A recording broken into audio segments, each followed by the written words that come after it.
Well, we are learning a total of 1,200 Louisville homes and businesses were hit by storms and flooding the last 2 weeks. That's according to the Louisville mayor. It's our top story here at 5. I'm Connie Leonard.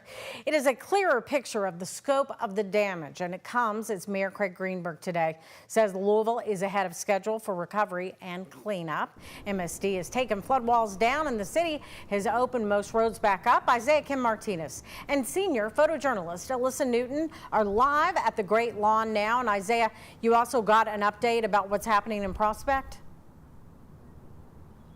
Yeah, Connie, those mandatory home evacuations, a very, very serious situation. But first, I want to turn your attention to here. How different does this look? We were used to seeing, of course, driftwood last week, just tons and tons of debris. A different story now, but of course, those folks living out east in the Prospect area, they're holding their breath. This is the view from US 42 looking at those two Prospect homes, parts of their backyard breaking off into Harrods Creek.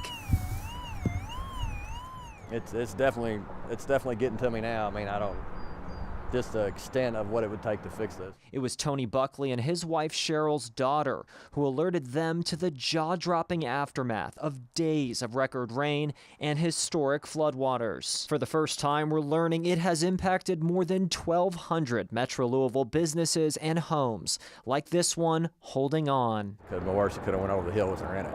Erosion leading to a mudslide, breaking off the saturated ground up to nearly the edge of their home. A first for longtime emergency official and Louisville native Kelly Jones. We're truly in a little bit of new territory right here. And you can see that white concrete railing that used to line Tony Buckley's backyard.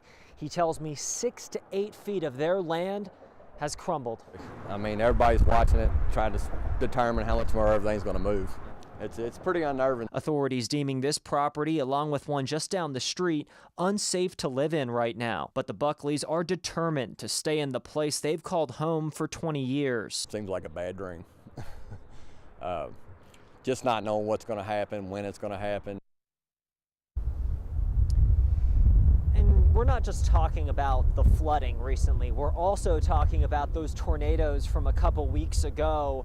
The state is looking to still recover from those severe storms. Kentucky's federal delegation, including Senators McConnell and Paul, are voicing support for Governor Beshear's request for a major disaster declaration. That, of course, Connie, would open up further FEMA funds. President Donald Trump will have to sign off on that if he chooses to. Connie. Isaiah, thank you. It does look much better out there at the Great Lawn, Mallory. I swear it's hard to believe it was underwater just a few days ago. I know, night and day. Really, those waters have dropped 20 feet since last Wednesday, and you can definitely tell the difference out there, so that cleanup continues to be underway. Today, a quiet weather day, just a cooler and a breezy one under a mix of sun and clouds. Some spots did manage to make it up into the lower 60s this afternoon, but Louisville, we're sitting at 57 at the Louisville International Airport, 53 at Bowman Field. And take a look at this wind. It's coming in from the west or west-northwest with gusts up to about 30, 35 miles per hour in some spots. So it certainly has been a breezy day, and we're still dealing with widespread wind gusts between about 20 to 30 miles per hour across Kentuckiana.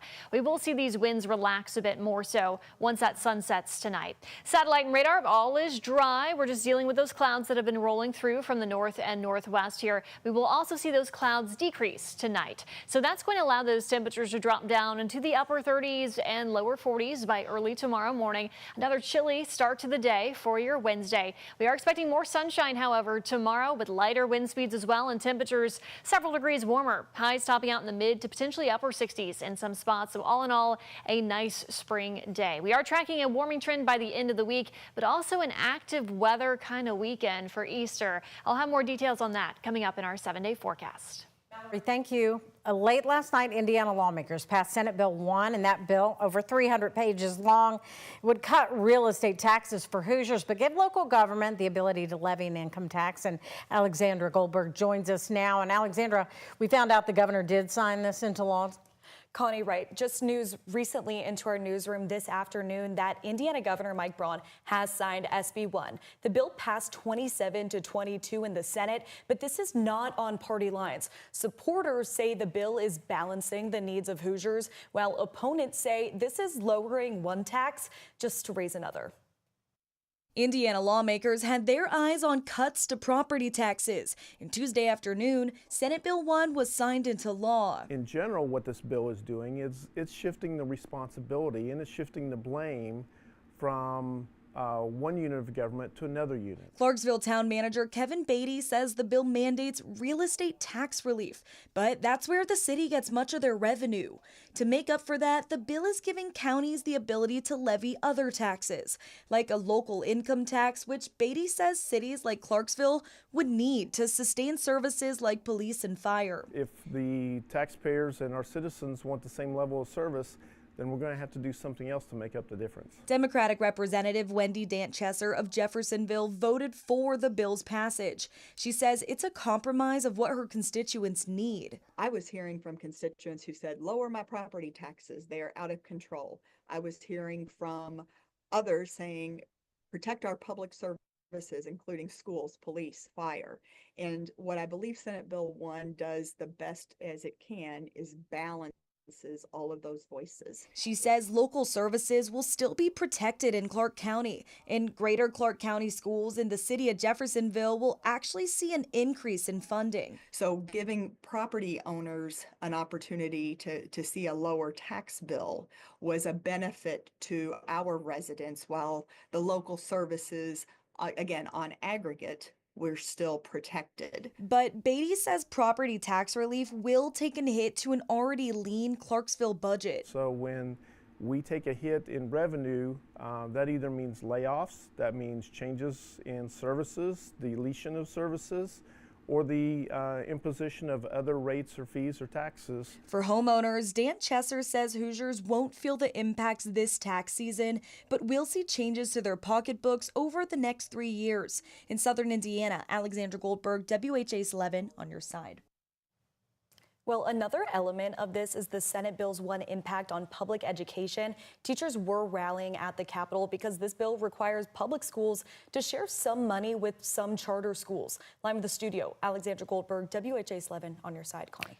All right, Alexander, thank you. Indiana Governor Mike Braun has signed 9 new executive orders. Health Secretary Robert F. Kennedy Jr., plus Dr. Oz, the Centers for Medicaid and Medicare Services Administrator, joined Governor Braun to announce the Make Indiana Healthy Again initiative. According to Braun, it aims to make Hoosiers healthier by improving state standards relating to health and fitness. Among the pushes, removing candy and soft drinks from SNAP benefits, more studies of diet-related chronic illnesses, and implementing fitness tests in Indiana schools. The governor says this is meant to help Hoosiers live longer and happier lives. Today's 9 executive orders reflect a new approach to health policy in the state of Indiana, focused on empowering everyone to live a healthier, happier, longer life, and today is where we begin. Well, the Louisville Metro Department of Corrections is now the first in Kentucky to start a licensed jail-based opioid treatment program. Right now, they currently have 75 people enrolled, but in the last 9 months of 2024, they ran 912 people through the program this year. They've served 380 people in the same program. Not only help the patient and make the community safer, but see that decrease, like I stated earlier, on the numbers of how many folks come to jail on drug-related charges. So having that continuity of care in the community to hopefully reduce and eventually stop folks from coming to jail for that. When the program started, Louisville ranked 4th in the number of overdose deaths in areas with a population of more than 500,000, behind Baltimore, Philadelphia, and Nashville. Baptist Health Louisville is expanding its Child Development Center. It originally opened back in 1982, then grew in 1990. Well, earlier today, staff attended a groundbreaking for a project to add an extra 7,200 square feet. According to Baptist Health, this will allow for more than 80 children to be enrolled once it's complete. There are currently more than 100 kids enrolled and more than 150 on a waiting list. This project will cost $5.4 million, and Baptist Health said most of that was raised from its foundation. Some good news to share for Buffalo Trace Distillery. Nearly a week after floodwaters peaked through the facility, they have reopened on a limited capacity. The distillery tells us removal of debris and damage is more than 75% complete. Right now, they aren't offering any tours or walk-ups. Today, nearly 150 employees at Caesars Southern Indiana Hotel and Casino are on strike over contract negotiations. Now, casino employees say the business has failed to offer a fair contract that matches the property's record-breaking profits. The casino is owned and operated by the Eastern Band of Cherokee Indians. According to Local 89, they raked in millions in revenue in 2024, but that money isn't being fairly shared with employees. We're pushing for is some retirement security for these folks. This is the most profitable casino in the state of Indiana. And there are workers here who've worked their whole lives and still can't retire because they've never been, afforded the ability to do so. The casino sent WHAS11 a statement that reads in part, Caesars Southern Indiana looks forward to continuing productive discussions and remains optimistic about reaching a mutually beneficial agreement in the near future. Local 89 says the casino continues to reject reasonable proposals from them.